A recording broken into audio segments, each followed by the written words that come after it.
Assalamualaikum warahmatullahi wabarakatuh. Halo sahabat sinergi, dimanapun kalian berada. Apa kabar? Merdeka. Selamat datang dan ketemu lagi di channel YouTube saya, Matboy Eco Racing. Nah, sahabat sinergi, hari ini kita ada di Kecamatan Hantakan, Desa Alat, Kabupaten Hulu Sungai Tengah. Nah, jadi tepatnya di Barabai.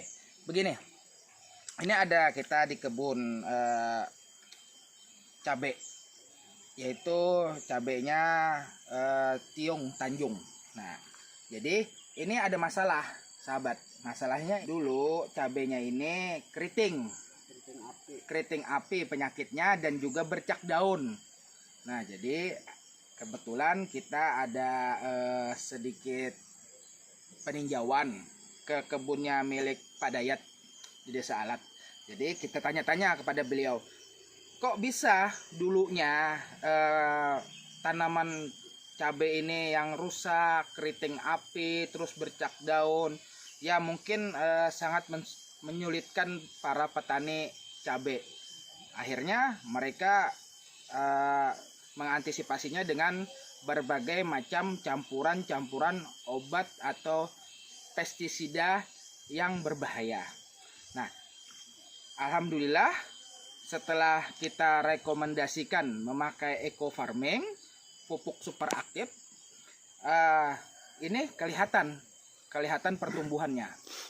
Jadi langsung saja kita tanyakan kepada pemilik kebunnya bagaimana cara penanggulangannya, bagaimana pengaplikasiannya, dan apa saja yang harus dilakukan apabila terjadi penyakit tersebut. Assalamualaikum Pak Dayat. Ya. Waalaikumsalam. Nah, ini Pak Dayat, kan kemarin tanamannya ada terserang keriting api dan juga bercak daun. Tapi sekarang saya lihat sudah luar biasa pertumbuhannya. Nah, boleh Pak Dayat sedikit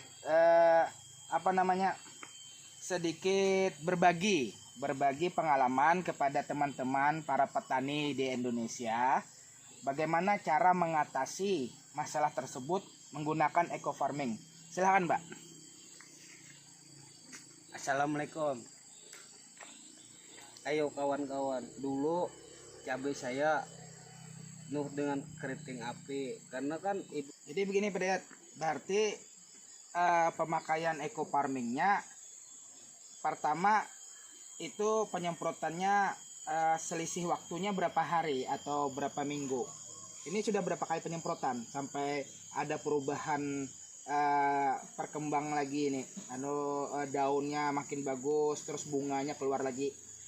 ada 3 kali menyemprot kan. Oh, 3 kali nyemprot lah. 3 kali nyemprot per 7 hari sekali dia. Berarti 1 minggu sekali Bapak Dayat semprot. Iya. Oh, daunnya ya. Daunnya. Terus sama ada pohon. Ada yang disiramkan ke dasar tanahnya, dikocor. Kalau kita kan sekalian nyemprot lamain dulu di pohon baru ke daun. Ya. Kalau kita kucur sekali semprot sekali kan terlalu rumit pemakaiannya. Ya. Karena kita semprot pohon dulu baru ke atas ke daun. Yeah. Karena kan makanya 3 kali menyemprot kan 7 hari 21 saya diamkan 1 bulan, pada akhirnya kembali.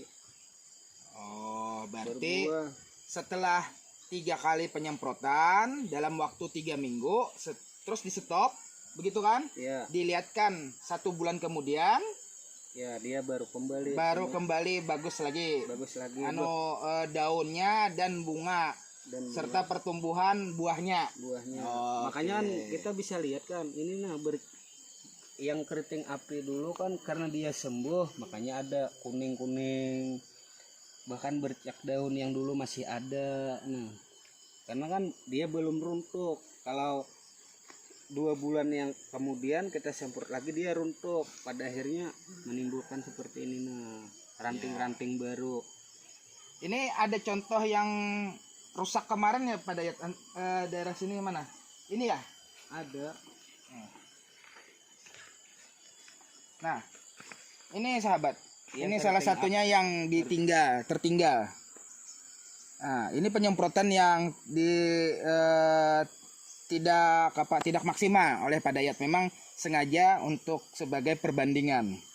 Nah, ini sebenarnya begini, tapi setelah Bapak Dayat sebagai perbandingan ini tidak sampai 3 kali penyemprotannya, Pak. Iya. Ya, ini cuma 1 kali saja sudah kelihatan perubahannya. Bahwa dia sudah kembali Ya, kembali yang seperti kita harapkan. ya, Kalau kita biarkan kan akhirnya keriting apinya dia tidak berbuah, bahkan mati. ya. Satu pohon mati. Nah, Kita semprot dia sembuh, walaupun 1 kali sembuh. nah, Cuma begini Pak Dayat. jangka waktu dia 2 bulan kan baru Oh. ada perubahan. 2 bulan setelah penyemprotan itu baru ada perubahan. Baru ada perubahan. Nah, begini Pak Dayat. Sekarang saya minta saran kepada para sahabat bagaimana mengenai pupuk eco farming untuk pertanian di Indonesia. Silakan. Kalau eco farming, kita memakai eco farming karena kita sudah lama menanam cabai atau yang lain. Sebelum eco farming datang kan kita pakai bahan pupuk kimia atau pestisida. Dia kan efeknya, pengaruhnya kuat. Lalu kalau kita untuk menetralkan, kita harus sabar menyemprot. Semprot seminggu dulu double, banyak eco farmingnya. Minggu kemudian berilah dia kelonggaran untuk penyemprotan kan, dikurangi sedikit untuk obatnya. Minggu yang akan datang tetap untuk penyemprotannya, yang obat yang dikurangi kemarin tidak usah dikurangi lagi, semprot double. Pada akhirnya sebulan kemudian coba lihat kembali dia. Kalau kita semprot mintanya besok kembali, mana ada, mana bisa. Itulah kesalahan petani kita, karena bercak daun atau rusak mati sepohonan. Kalau kita minta seminggu kembali, itu pengabunnya yang tidak mengerti dengan satu pertama lahan kita sendiri, dengan tanaman kita sendiri. Karena biasa kita di kampung kan seakan terbakar duluan karena keriting api lah, daun habis terlulun, bercak daun. Kita minta 1 minggu total sembuh, mana bisa. Tanamannya pun diganti, tidak bisa kembali seperti yang kita harapkan. Kalau eco farming kita semprot penuh kesabaran, rawat betul-betul, insya Allah kembali, bahkan lebih daripada kita harapkan. Dan hidupnya pun lebih kuat, paninnya meningkat. Coba lihat punya saya dulu, keriting api, bercak daun, bekas-bekas daun dulu aja masih, tapi dia sudah mulai sembuh, buah sudah agak lebat, yang diharapkan sudah kembali. Kalau untuk total belum, karena mengharap daun ini runtuh dulu, nanti kita semprot terus, kita semprot lagi, nanti panen, habis panen kambang yang ada ini jadi buah, baru daun yang tua ini runtuh, baru dia full seperti ini. Nah, ini runtuh dulu kemarin ke dubul, bahkan masih ada daun-daun bercak dulu. Nah yang keriting api dulu nih masih ada. Nah bahkannya daunnya yang bercak dulu, jatuh dulu baru sembuh total seperti gini. Kalau kita 1 minggu mengharapkan langsung drastis full sembuh, bohong. Ini yang dulu dia jatuh dulu baru sembuh. Ini bercak-bercak dulu bang, Ya. nggak bisa dibohongin. Oke. Nah, jadi sahabat, dengan menggunakan pupuk eco farming ini memang perlu proses. Jadi proses yang sedikit lambat karena dia organik, tidak secepat dengan pupuk atau pestisida kimia. Jadi tapi kata Pak Dayat itu akan menghasilkan tanaman yang sehat dan terus masa panen yang panjang dan hasil yang sangat luar biasa, berlipat ganda. Nah, sesuai dengan kita harapkan. jadi kalau sahabat semua petani lombok di seluruh Indonesia itu tetap jangan khawatir dengan memakai eco farming. Mungkin hanya ketidaksabaran saja ya Pak Dayat lah Ya. melalui proses tersebut. Nah, jadi harusnya kita lebih menyikapi masalah perbedaan antara pupuk organik dan pupuk kimia. Kalau dari awal kita nyemprot tanah sama bibit dari awal kita semprot dengan organik, dia lebih cepat. Kalau dengan organik ini lebih cepat masa pertumbuhan dan panennya. Ya. Kalau dari awal kimia dulu dan keriting api bercak daun itu perlu kesabaran. Dengan dibilang Pak Ahmad tadi, kalau dari kecil karena dia sudah mengandung vitamin dari kecil sama tanah, itu yang mantap.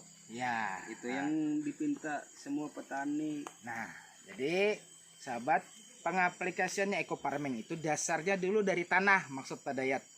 Dasar dari tanah dulu, tanah disemprot, terus 5 hari sebelum tanam harus ada penyemprotan lahan. Setelah itu baru tanam. Setelah tanam, 1 minggu setelah tanam baru penyemprotan lagi sampai nanti hampir panen. Jadi kalau tidak memakai eco farming dari lahan itu akan terjadi penyakit. Akhirnya yang sakit kepala dan bingung petaninya juga untuk mengatasinya. Oke? Eco farming, lahan subur, petani makmur. Salam sinergi. Go berkah, no riba. Wassalamualaikum warahmatullahi wabarakatuh.